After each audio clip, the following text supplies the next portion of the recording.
Isa sa mga nailimbag na libro tungkol sa paglubog ng RMS Titanic, mga katinagalog ko, ay ang mga premonisyon ng mga pasahero at mga crew.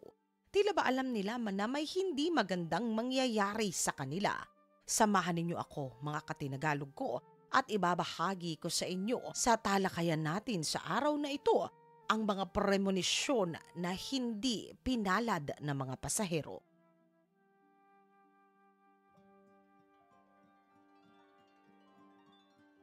Si Edith. Kabilang itong si Edith Corse Evans sa mga first class na pasahero ng barkong RMS Titanic. Pabalik na ito sa New York mula sa pagbisita nito sa kanyang kapatid at pinsan na nakatira naman sa Europa. Kasama niya sa paglalakbay ay ang mga kaibigan nitong magkakapatid na babae na si Mrs. John Murray Brown, Mrs. E.D. Appleton at Mrs. R.C. Cornell. Nang gabing tumama ang barko sa isang higanting tipak ng yelo, sinabihan ng mga ginang na walang masamang mangyayari. Maayos ang lahat at ito ay kontrolado ng kapitan at mga crew. Ngunit hindi tumigil ang kaba na nararamdaman nitong si Edith. Napansin ito ng ginang na si Gracie. Tinanong niya ito kung ayos lamang ba siya. Maluhaluhang sinabi nitong si Edith na bago sila ay umalis ng Inglaterra, isang matandang babae ang lumapit sa kanya at binalaan siya na wag lalapit sa tubig. Hindi makapaniwala ang kanyang kaibigan sa kanyang tinuran at dumating na nga ang pagkakataon na sila ay isasakay sa lifeboat. Hindi sila lahat na magkasya, kaya naman ibinigay nitong si Edith ang upuan sa isa sa magkakapatid na ginang.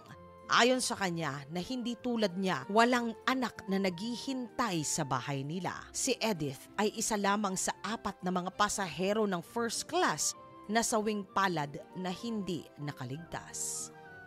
Ang mga Vanderbilt. Galing sa prominenteng pamilya ang mga Vanderbilt.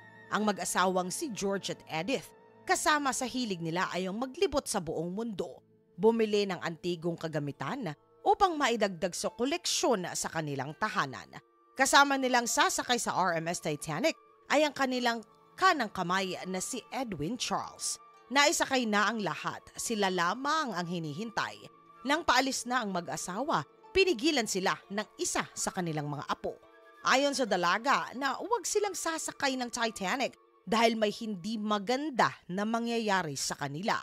Naniwala naman ang lolo at ang lola.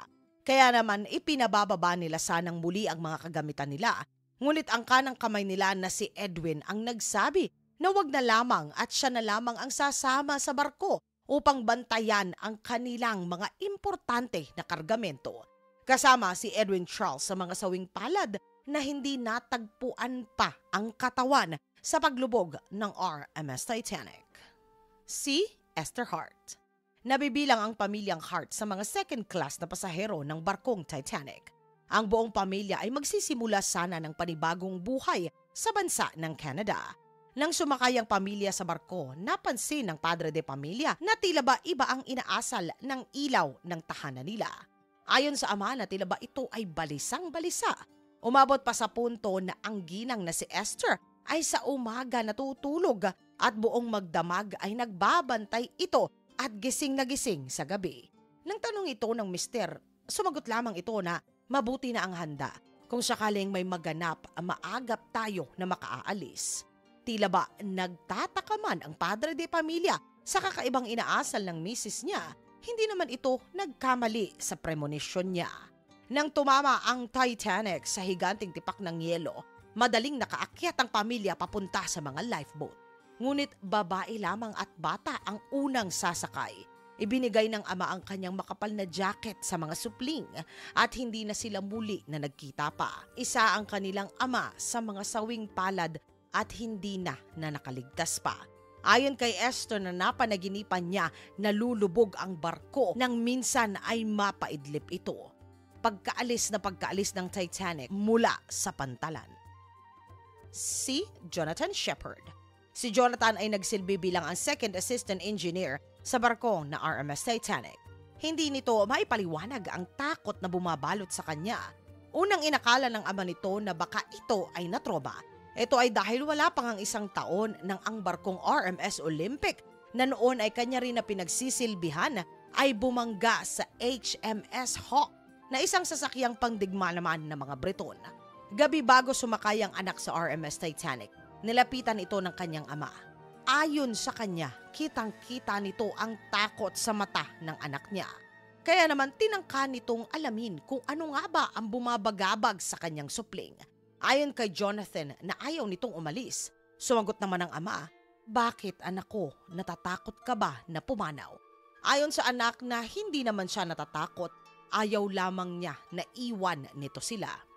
Matapos ang pag-uusap na ito, tuluyan na nga sumakay ng RMS Titanic ang anak nito. Nang gabi ng trahedya, tinulungan nitong si Jonathan ng mga inhinyero ng barko sa pagtatangka ng mga ito na ipump ang tubig na pumasok sa barko. Ngunit kalagitnaan, bigla na lamang ito na nadulas at sumara ang bakal na pintuan. Naipit ang paa nitong si Jonathan. Kaya naman ito ay pilit na hinila ng kanyang mga kasama. Ngunit huli na ang lahat para sa kanila. Lahat ng pintuan ay nakasarado na at sabay-sabay na nalunod na sila. Si Henry Wilde. Hindi naman talaga kasama itong si Henry sa tripulante ng Titanic. Ngunit isa siya sa mga ipinatawag nila galing sa RMS Olympic. Ito ay dahil na rin sa kanyang matinding eksperyensya. Ayon sa liham na ipinadala nitong si Henry sa kanyang nakababatang kapatid na mayroong tila ba kakaiba sa barko. Dadag nito na tuwing iniikot niya at ini-inspeksyon niya ang kabuuan nito, ay tumatayo ang kanyang balahibo. Hindi niya maipaliwanag ang tila ba kakaibang nakakatakot na nararamdaman niya. Nang ika-11:40 ng gabi, ika-14 ng Abril ng taong 1912, naganap na ang hindi nila inaasahan. Huling nakita itong si Henry na walang pagod na nagsasakay ng mga kababaihan at bata sa barko. Napigilan din ito ang iba pa na nagnanais na kunin ang lifeboat mula sa kababaihang naghihintay na makasakay. Isa si Henry sa mga biktima na barko na hindi na muli pa na nakita pa. Si Alex Mackenzie. Nakasakay na ng barko itong si Alex. Ibinigay ng kanyang lolo at lola ang second class na ticket bilang regalo para sa kanya. Tuwang-tuwa ito dahil nuknukan ng mahalang ticket na ito. Malapit na sila sa huling pantalan upang ang ibang pasahero ay kanilang daanan. Habang naglalakad ito sa isang balkonahe, biglang nataraugan ito sa boses na kanyang narinig. Ayon sa boses, napapanaw siya kung mananatili siya sa barko. Kaya naman napalingon ito sa paligid, ngunit walang kahit sino ang nasa paligid na kasama niya. Kaya naman inisip niya, guni-guni lamang niya ito. Ngunit ilang hakbang pa, mas malakas na ang boses na narinig niya. Papanaw ka kung hindi ka bababa. Sa pagkakataong ito, kinilabutan na to si Alex, lalo na nang mapadaan ito sa bakanting silid na malapit sa kapilya ng barko. Mas malinaw at mas malakas pa ang tinig. Ayon sa tinig, bumaba ka na ng barko. Kaya naman sa pagdaong nito sa pantalan, agad na inabandunan nitong si Alex ang RMS Titanic. Nang malaman ito ng kanyang lolo at lola na naghihintay sa kanya sa Amerika, ay galit na galit ang mga ito. Ngunit nagbago ang lahat nang malaman nila na ilang araw na ang barko na dapat ay kinalululanan ng kanilang apo ay nilamon ng karagatan at wala halos na kalalakihan ang doon ay nakaligtas. Mga katinagalog ko, naniniwala po ba kayo sa mga signos, pangitain o premonisyon? Nakaranas na po ba kayo ng uri ng ganitong kaganapan o nakadaupang palad nyo ang isang tao na tila ba namamaalam? Isulat po ang inyong saloobin sa comment section sa ilalim upang sama-sama naman po na ito ay ating basahin. Mga katinagalog ko, maraming salamat po sa pagsama nyo sa isang medyo nakakikilabot na kwento na tulad nito.